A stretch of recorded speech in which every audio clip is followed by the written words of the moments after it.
So hello everyone, स्वागत है आपका हमारे इस प्यारे से चैनल पे। सबसे पहले मैं अपने बारे में आपको बता दूं। मैं एक इंग्लिश लिटरेचर स्टूडेंट हूं जो कि इग्नू से अपनी डिग्री कर रहा हूं। मैं अभी अपने थर्ड ईयर में हूं। तो आज जो हम हैं इस चैनल पे आज से एक नई सीरीज़ लॉन्च करने वाले हैं जिसमें हम इग्नू के इंग्लिश ऑनर्स के सब्जेक्ट के सारे कोर्सेज़ को पढ़ेंगे। तो आज हम पढ़ने जा रहे हैं BEGE42 अंडरस्टैंडिंग ड्रामा। उसके ब्लॉक 1 के यूनिट 1 को पढ़ेंगे आज हम, और धीरे धीरे करके ऐसे ही मैं सारे यूनिट्स के वीडियो लेक्चर्स अपलोड कर दूंगा।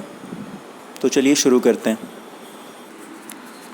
तो इससे पहले मैं आपको पढ़ाना या समझाना शुरू करूं, मैं ये बता देना चाहता हूं कि मैं खुद एक स्टूडेंट हूं।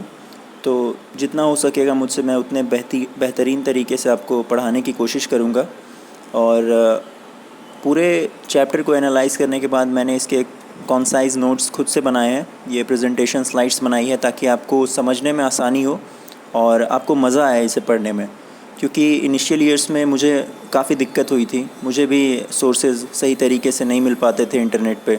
तो मैंने सोचा कि क्यों ना बाकी सब की मदद हो जाए और मुझे भी थोड़ा फ़ायदा हो जाए, ताकि मेरी रिवीजन हो जाए सब्जेक्ट्स की। इसीलिए मैं ये कर रहा हूँ। तो चलिए अब पढ़ाई शुरू करते हैं।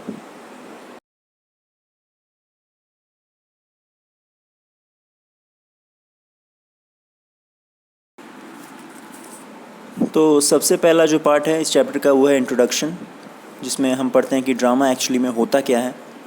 तो ये बुक्स की ही लाइन्स हैं। मैंने ये रेड कलर से जो हाईलाइट किया ये एक इम्पॉर्टेंट पोर्शन है। मतलब इससे आपको मीनिंग अच्छे तरीके से पता चलेगा कि ये चीज़ें होती क्या है। इस पर आपको ज़्यादा फोकस करना है। तो सबसे पहले, drama is a literary composition meant to be acted on stage before an audience involving conflict, action, crisis and atmosphere. So drama जो है वो एक लिटरेरी कंपोजिशन है जिसे स्पेशली स्टेज पे ही किया जाता है, थिएटर में किया जाता है, जो कि इन्वॉल्व करता है conflict, action, crisis and atmosphere. तो अलग अलग तरीके के सीन्स होते हैं जो क्रिएशन होता है जिनका स्टेज पे, जिनमें ड्रामा का इस्तेमाल होता है। So essential ingredients of drama include actors, dialogue, setting, plot and action.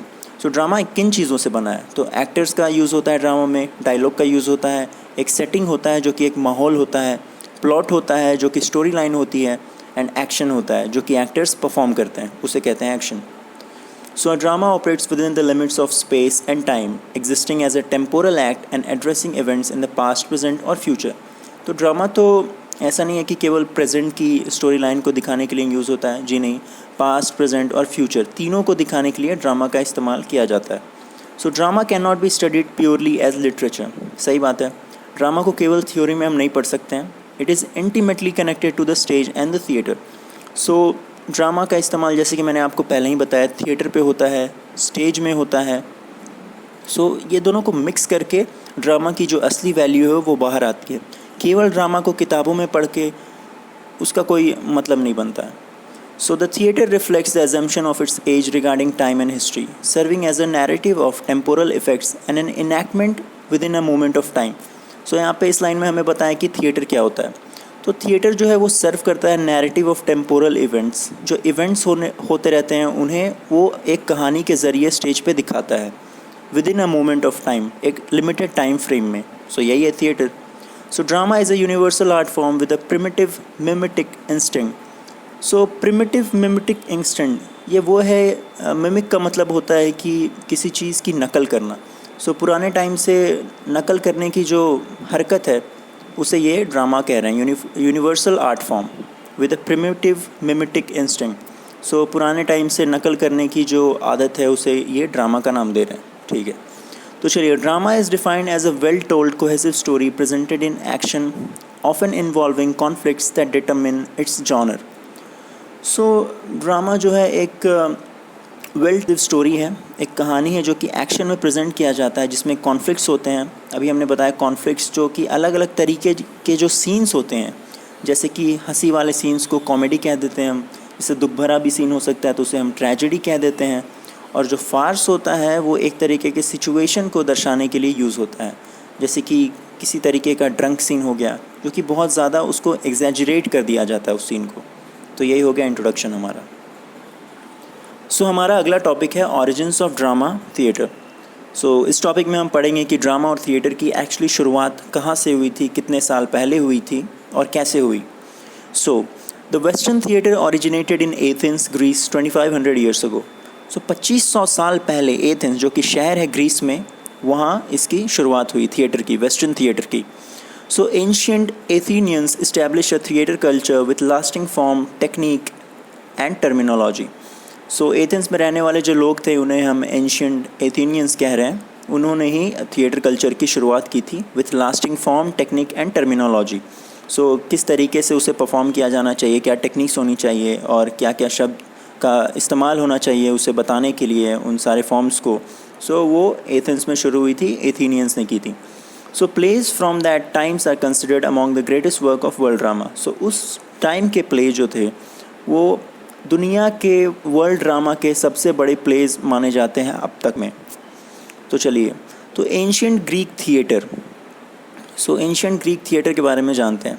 So evolve from religious rites dating back to 1200 BC।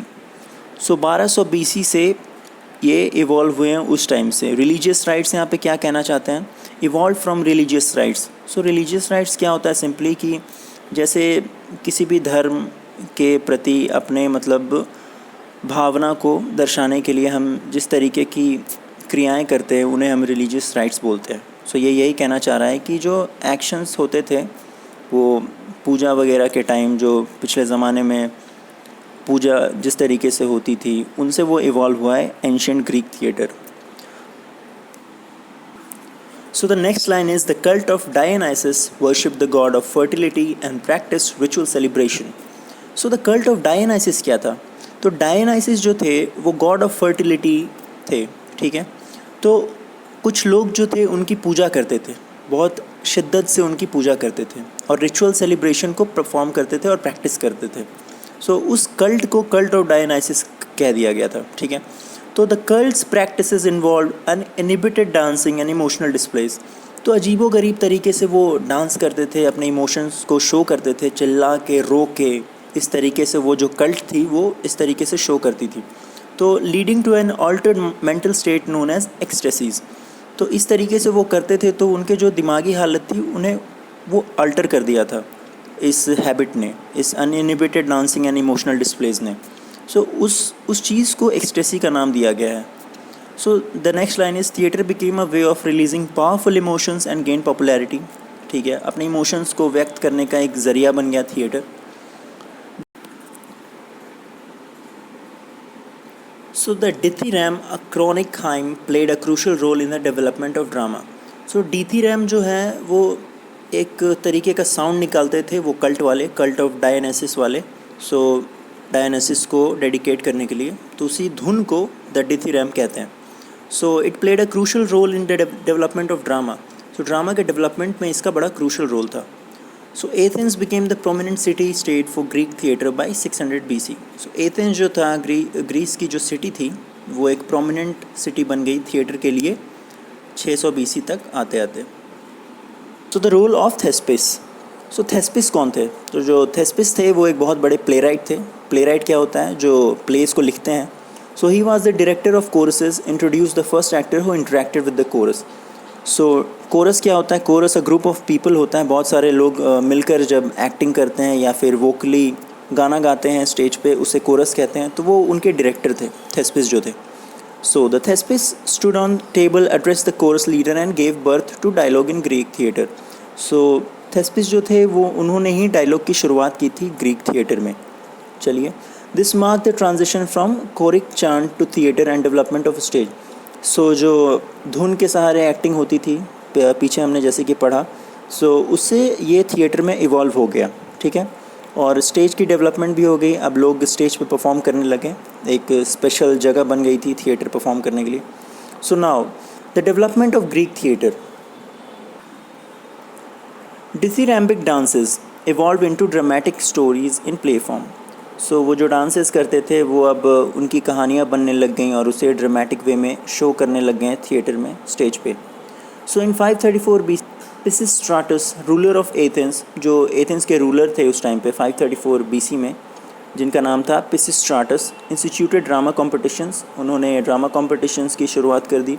वो अलग अलग लोगों को बुलाने लगे कॉम्पिटिशन्स में, आयोजना होने लगी कि कौन बेहतर ड्रामा परफॉर्म करता है, तो वहाँ से इसकी शुरुआत हो गई थी।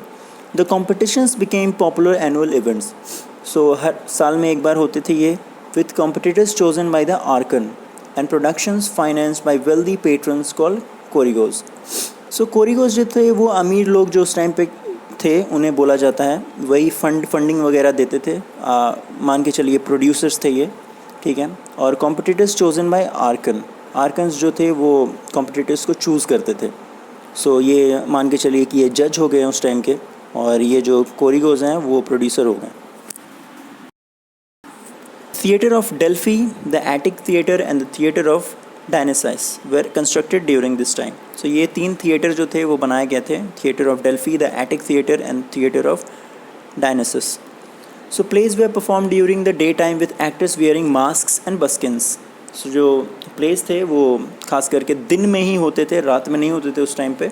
सो एक्टर्स वेयरिंग मास्क्स एंड बस्किन्स, जो मास्क एंड बस्किन्स थे एक तरह के अटायर थे मुंह ढकने के लिए, और उस टाइम के कॉस्ट्यूम आप कह सकते हैं इन्हें, वो थे।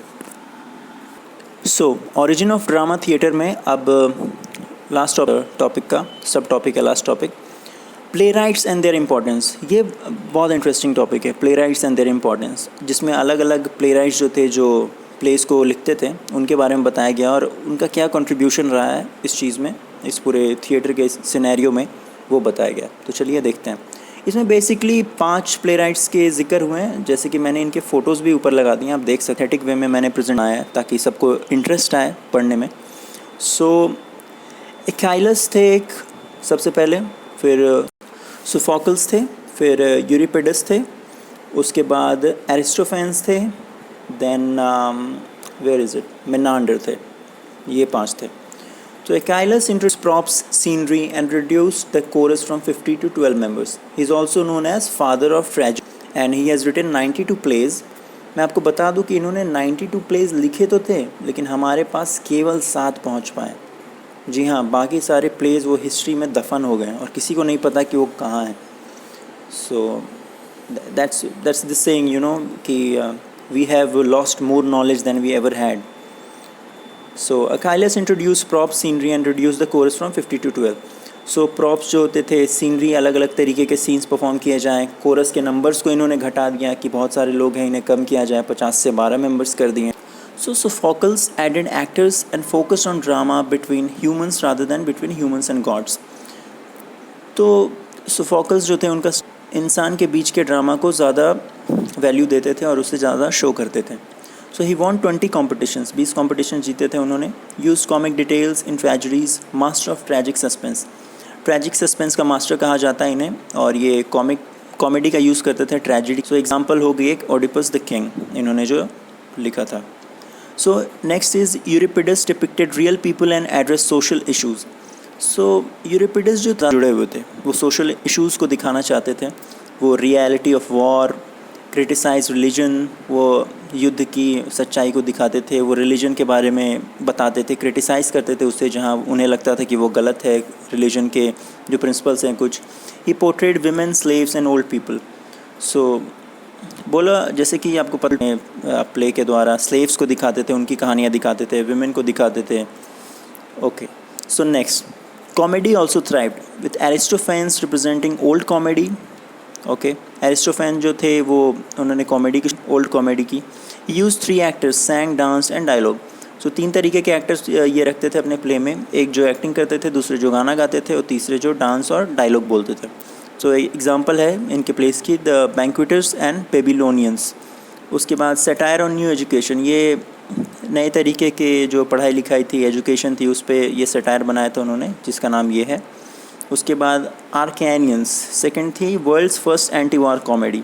इन्होंने जो थी दुनिया की सबसे पहली एंटी वॉर कॉमेडी भी बनाई थी, जिसका नाम था Acharnians. Okay, next is Menander representing new comedy. तो ओल्ड कॉमेडी एरिस्टोफेन्स ने की थी और न्यू कॉमेडी मेनांडर ने की थी। सो ही इन्फ्लुएंस लेटर कॉमेडी। तो आजकल जो आप कॉमेडीज़ देखते हैं, जाहिर है कि मेनांडर का उसमें बहुत बड़ा योगदान रहा है। So he wrote comedy of errors, जो गलतियों से जो हंसी आती है दूसरों की देख के, वो ये लिखते थे उस तरीके की कॉमेडी, जिसका एग्जांपल है the girl from Samos, the shearing of Glycera and the arbitration. Okay, so हमारा अगला टॉपिक है ग्रोथ ऑफ ड्रामा। सो इसमें बहुत सारे सब टॉपिक्स हैं, जैसे कि primitive origins of drama, then its drama in Greece and Rome, वहाँ पे इसका क्या सीन था, then medieval theatre and religious influence, religion का क्या सीन था थिएटर पे, क्या इम्पैक्ट था, देन प्ले होते हैं, then its transition to moralities and interludes, जो थिएटर का ट्रांजिशन है वो moralities, then its the rise of English drama, Elizabeth के पीरियड में ड्रामा का क्या सीन था, कैसे शुरुआत हुई वहाँ पे, क्या क्या प्ले राइट्स थे वहाँ पे इंग्लिश ड्रामा में, wait a minute, then its professionalism of theatre. Okay, so let's study about this. So primitive origins of drama, so origin जो थे पुराने वो ड्रामा के, उसके बारे में इसमें बताया गया है। लिखा गया है कि playwrights as players and magic makers, so जो पुराने बहुत पहले के प्ले राइट्स थे वो उन्हें मैजिक मेकर्स भी बोला जाता था। Primitive man's instinctive connection with environment through movements, gestures and disguises, so movements, gestures और ये वेशभूषा बदलने की चीज़ को, मूवमेंट्स हाथ वाथ घुमा के एक्टिंग करने को और जेस्चर्स को दिखाने का जो तरीका था वो इसे जोड़ा गया है इस चीज़ से। Pantomimic dance as an early form of drama, so pantomimic dance क्या होता है, सो ये उस तरीके का डांस फॉर्म होता है जहाँ पे एक्सप्रेशंस का यूज़ बहुत ज़्यादा होता है। Okay, the next is playwrights as guiding intellects, organising performances and extending psychological reality, so playwrights जो थे वो इंटेलेक्ट्स को गाइड करने लगे थे, परफॉर्मेंसेस को ऑर्गेनाइज करवाने लगे थे, और साइकोलॉजिकल रियलिटी जो थी, एक अलग तरीके की एक्टिंग जो थी उसे इंट्रोड्यूस करने लगे थे। Okay, then drama in Greece and Rome, so stage का जो ट्रांसफ़र है वो ग्रीस से रोम में हो गया, थिएटर का डिक्लाइन हो गया, रोम जब गिरा उसके बाद after the fall of Rome. Okay, उसके बाद ड्रामा जो है वो इंग्लैंड में इमर्ज होने लगी 10th सेंचुरी के अराउंड। Okay, so the next topic is medieval theatre and religious influence, religion का क्या मतलब इन्फ्लुएंस रहा ड्रामा पे। So dramas development from religious service and church role, so church का रोल बढ़ गया। ओके, ड्रामा में teaching and explaining doctrinal truths, so जो रिलीजन थे, रिलीजियस एक्ट्स होने लगे फिर थिएटर में, वो जो जिसके धर्म क्या बताते हैं वो बताने जाने लगा, टीच करने लगा with pictures and acted stories. Okay, then what is mysteries and miracles, ये दो तरीके के प्लेज हुआ करते थे। मिस्ट्रीज़ जो थी, plays based on scripture narratives, so एक पुतला वगैरह रख के उसके द्वारा कहानी को बताने का जो तरीका था उसका यूज़ होता था मिस्ट्रीज़ में। Okay, then miracles, what were miracles, so plays depicting incidents from the lifes of saints and martyrs, जो शहीद हो जाते थे, जो साधु संत थे, उनके जीवन को दिखाते थे मिरेकल्स में। Okay, so importance of liturgy, chants and solemn rights in growth of miracle place, so miracles में सोलेम राइट्स वगैरह होते थे, मंत्र वंत्र जाप वाप वगैरह का इस्तेमाल किया जाता था उसमें। So cycle plays and guilds, so miracle plays performed in towns with so powerful trade guilds, so miracle plays जो हैं वो टाउन्स में होने लगे, अच्छे खासे पैसे लेने लगे लोग उसे करने के लिए। Cycle plays named after the towns where they were shown, so जिस शहर में ये प्लेस होते थे उन्हें साइकिल प्लेस का नाम दिया जाता था। कुछ शहर का नाम है Chester, York and Coventry. Okay, so guild playing a significant role in organizing and performing, so अलग अलग तरीके के गिल्ड बन गए इस प्ले को मतलब करने के लिए, ऑर्गेनाइज करवाने के लिए। Okay, so next is transition to moralities and interludes, so separation of serious and comic elements in mysteries and miracle plays, so serious और कॉमिक एलिमेंट्स को अलग अलग कर दिया गया मिस्ट्री और मिरेकल प्लेज में।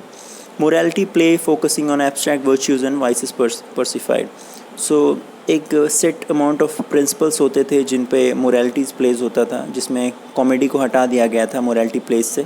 Okay, so wider issues and the struggle between good and evil portrayed, अच्छाई और बुराई के बीच का जो अंतर था वो दिखाने लग गया था, और यही एक मेन मोटो हो गया था थिएटर का उस टाइम पे। Okay, so well known plays examples हैं कुछ, castle of perseverance, every man and mankind. Okay, next is interludes, combining instruction and amusement, so interludes क्या होता है, सबसे पहले तो ये कॉमेडिक या कॉमिक डायलॉग्स हैं। Okay, aiming at amusement and avoiding moralizing, so mood को हल्का करने के लिए, लाइट करने के लिए इस कॉमेडिक डायलॉग का यूज़ होता है जिसे इंटरल्यूड कहते हैं। सो नोटेबल इंटरल्यूड एग्जांपल्स हैं the 4 P's, Palmer, Pardoner, Pothecary and Pedlar. Okay, so efforts to combine instructions and comedy in interludes. So इस दौरान इंस्ट्रक्शंस भी ऐड करवाए गए हैं कॉमेडी के साथ साथ इंटरल्यूड्स में। Okay, so next the rise of English drama. So English drama में जैसे कि हमने बात किया कि 10th सेंचुरी के टाइम इमर्जेंस हुई थी ड्रामा में इंग्लैंड में।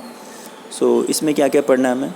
सो Gorboduc the first English drama by Sackville and Norton. Okay, तो पहला इंग्लिश ड्रामा जो था वो गॉर्बोडक था, जिसे 1562 में परफॉर्म किया गया था। ओके, सो ये क्या था, ये ट्रेजिक स्टोरी थी जिसे 5 एक्ट्स में डिवाइड कर दिया गया था कोरसेस के साथ। Okay, so the emergence of regular English comedy Ralph Roister and Doister by Nicholas उडाल।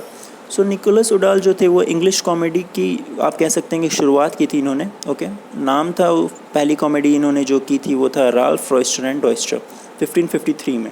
Okay, so he was also known as father of English comedy क्योंकि उन्होंने शुरुआत की थी।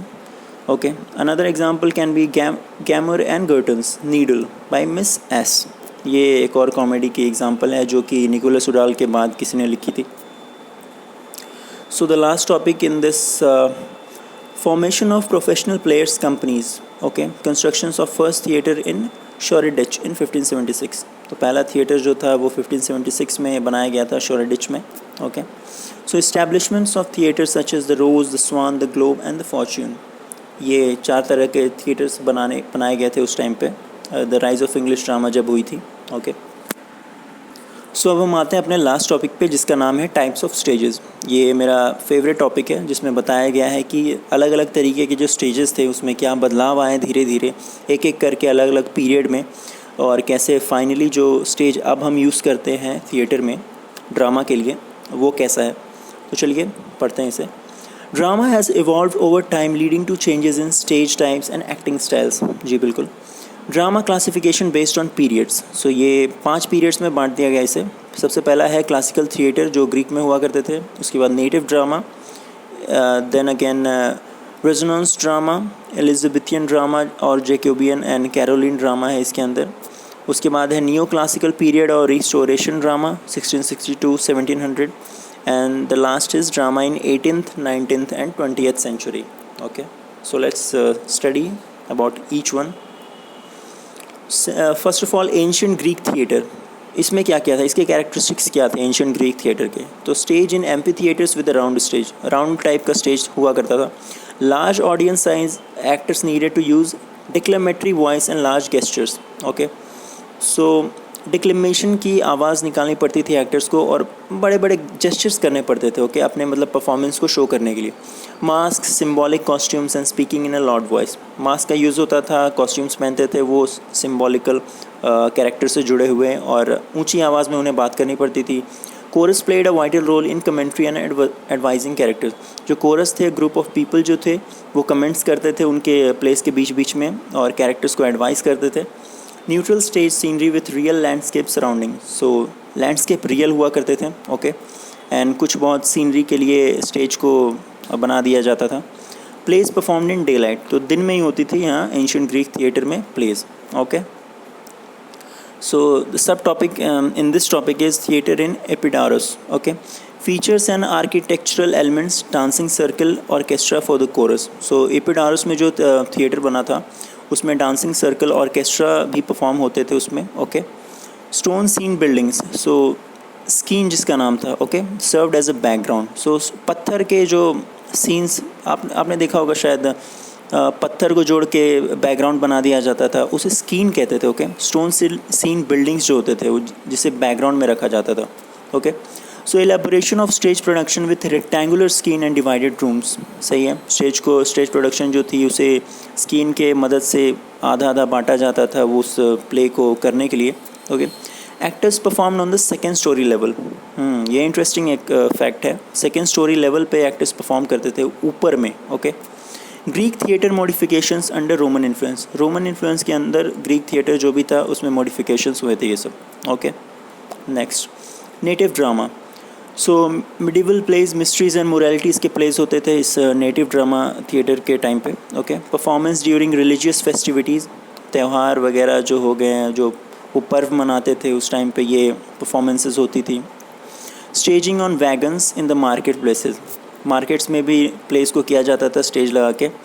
साइमल्टेनियस सेटिंग और multiple setting for liturgical place. Okay, अलग तरीके का set बनाया जाता था, सेटिंग अलग चेंज कर दी जाती थी, अलग अलग प्लेस जो अलग टाइप के प्लेस होते थे उस टाइम पे.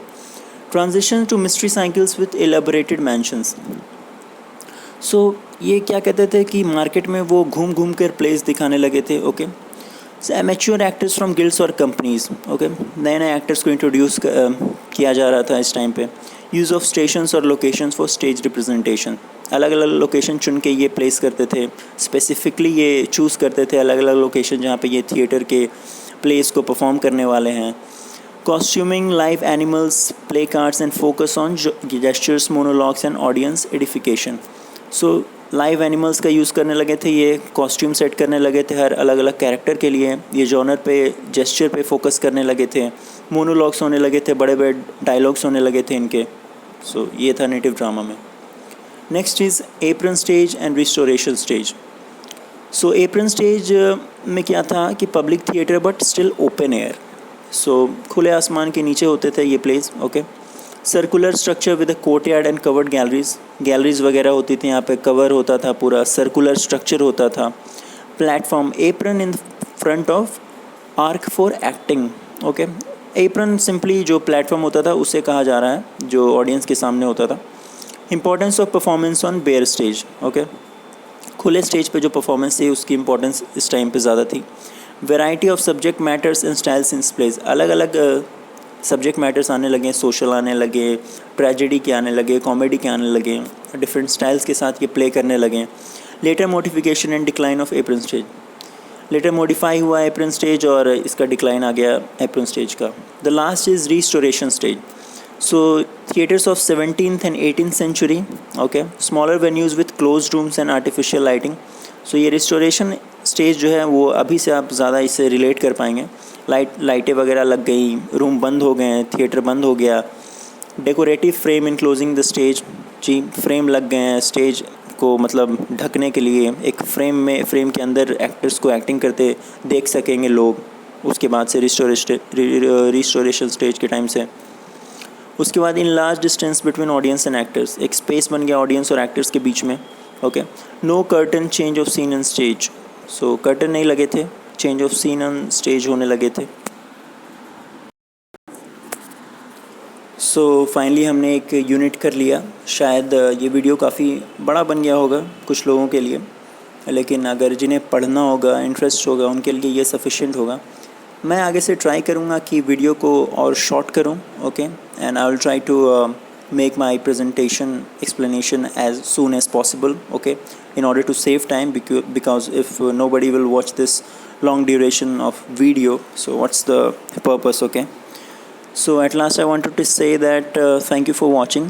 Okay, subscribe the channel if you have watched the video, or if you are on this video, because I'm going to make a lot of videos related to this English honors course, and it is my aim to teach as much as possible, okay, to create a source for the students to study, to refer to, okay, in order to have something on my behalf, to contribute something on my behalf.